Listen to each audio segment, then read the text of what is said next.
রংপুরে রোববার শিল্পকলা একাডেমি মিলনায়তনে চ্যারিটি সংস্থা লাভ শেয়ার বিডির চাঘর হস্তান্তর অনুষ্ঠানে প্রধান অতিথি হিসেবে অংশ নেন বিএনপির মহাসচিব ও স্থানীয় সরকার মন্ত্রী মির্জা ফখরুল ইসলাম আলমগীর।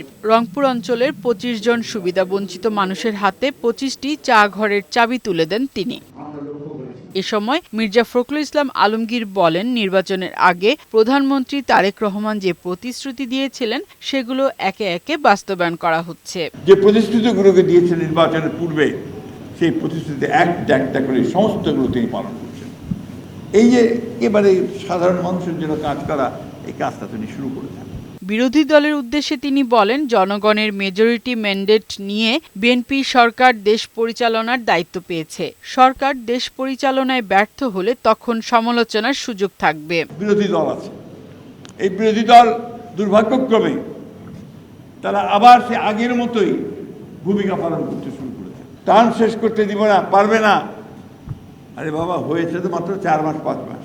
কাজটা তো এত সহজ না, এত তাড়াতাড়ি হয় না। আর ওদের চেরাগ তো নাই কারো হাতে, অথচ তাদের ভাষায় যে এই মুহূর্তে হতে হবে।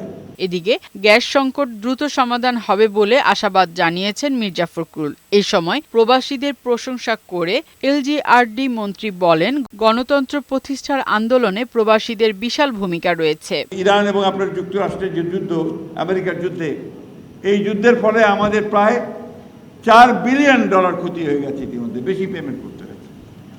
এর মধ্যে কিন্তু একদিনও আপনার তেল ছাড়া থাকেন নাই, একদিনও কিন্তু আপনার গ্যাস ছাড়া থাকেন নাই।